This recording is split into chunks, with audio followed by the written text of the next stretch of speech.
या मैं जम हो चुका हूं, या मैं एक प्लान का हिस्सा हूं। जब आप कुरान उठाकर देखते हैं तो आपको पता चलता है कि सूरज ऐसे ही नहीं चला जा रहा कि उसका ज़मीन से कोई ताल्लुक ही नहीं है और चांद से कोई ताल्लुक ही नहीं है, और ज़मीन ऐसे ही नहीं चली जा रही कि उसका सूरज से या चांद से कोई ताल्लुक ना हो, और चांद ऐसे ही नहीं चला जा रहा कि उसका ज़मीन से ताल्लुक ना हो, और ये सब कहकशां के अंदर ऐसे ही नहीं चले जा रहे।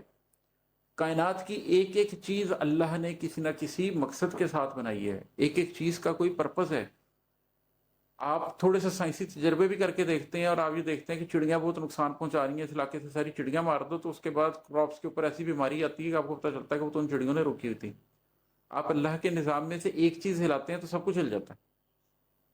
तो ये जब मुझे शऊर आना शुरू हुआ कि मैं सिर्फ एक इकाई नहीं हूं, मैं इस निज़ाम का एक पुर्जा हूं। जब पुर्जे को ये शऊर आ जाए कि वो अकेला पुर्जा नहीं है, अगर वो बंद हो जाएगा तो पूरी गाड़ी खराब होगी, पूरी गाड़ी का रास्ता खराब होगा।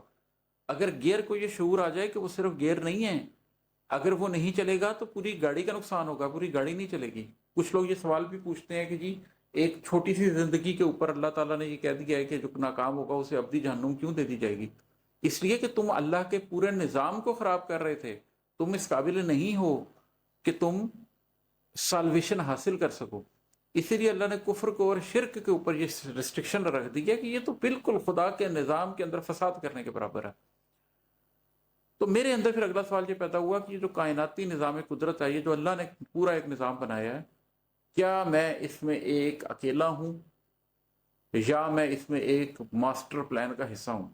और मैं इस नतीजे पे पहुंचा कि हम सब अपनी फर्द फर्द हैसियत होने के बावजूद एक बहुत बड़े ग्रेट प्लान का हिस्सा है, और हम सबको ये एहसास होना चाहिए कि उस ग्रेट प्लान के अंदर हमारा रोल क्या है।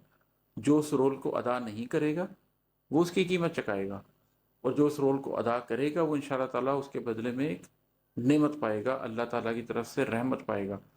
तो हम मुसलमानों को ख़ास तौर पर जब इस बात का एहसास हो जाए कि हम एक इकाई तो हैं लेकिन एक पूरे निज़ाम कुदरत में जम है, एक पूरे मास्टर प्लान के अंदर जम है, और हमसे कुछ तकाजे हैं अल्लाह सुब्हानहू व तआला के जो हमने पूरे करने हैं।